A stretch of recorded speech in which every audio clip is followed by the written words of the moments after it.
গাছ থেকে পাওয়া সেই কাঠের চিপস আর রিসাইকেল যোগ্য কাগজ দুটোকে একসাথে পাঠানো হয় একটা বিশাল আকারের ডাইজেস্টার যন্ত্রের মধ্যে। এখানে মেশানো হয় বিশেষ কিছু রাসায়নিক। এই রাসায়নিক মিশ্রণে কাঠের টুকরো এবং পুরনো কাগজগুলোকে 170 ডিগ্রি সেলসিয়াসে ঘন্টার পর ঘন্টা সিদ্ধ করা হয়।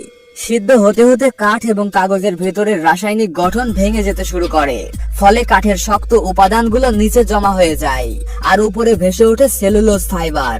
আর এটাই হলো আসল সম্পদ, কারণ এই উপাদানকেই বলা হয় পাল্প। এই পাল্প দেখতে এতটাই আশ্চর্যজনক যে চোখে না দেখলে বিশ্বাস করা কঠিন।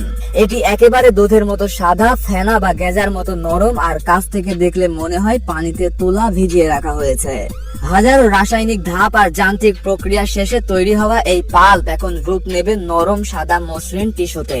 এই ধাপে পাল্পকে পাঠানো হয় একটা বিশাল গরম সিলিন্ডারের ভেতর, যেটাকে বলা হয় ডায়ার। এই ডায়ারের ভেতরে প্রচন্ড তাপ আর চাপের কারণে পাল্পের ভেতরকার পানি পুরোপুরি শুকিয়ে যায়। ধীরে ধীরে এই ভেজা পাল্প রূপ নিতে থাকে পাতলা নরম টিস্যুর আস্তরণে, যেন চোখের সামনে কোনো জাদু ঘটছে।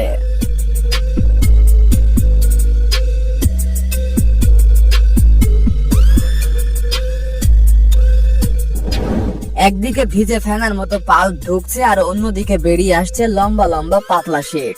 এভাবে নরম টিস্যুর শীট যখন লম্বা আকারে তৈরি হয়, তখন সেই শীটগুলোকে পেঁচিয়ে একটি বিশাল রোল বানানো হয়। এই রোল এতটাই বড় যে এর ভেতরে কয়েক কিলোমিটার লম্বা টিস্যুর শীট থাকে। একে বলা হয় জাম্বো রোল। এরপর সেই জাম্বো রোল থেকে টিস্যু সংগ্রহ করে আরেক ধরনের রোলে পেঁচিয়ে রাখা হয়। এই রোলটা দেখতে অনেকটা সাধারণ টিস্যুর রোলের মতো হলেও আসলে এটি অনেক লম্বা হয়। সবশেষে এই লম্বা রোলগুলোকে মেশিনের মাধ্যমে কেটে ফেলা হয় নির্দিষ্ট পরিমাণে, আর তখনই তৈরি হয় আমরা যেটা ব্যবহার করি সেই টিস্যু পেপারের রোল।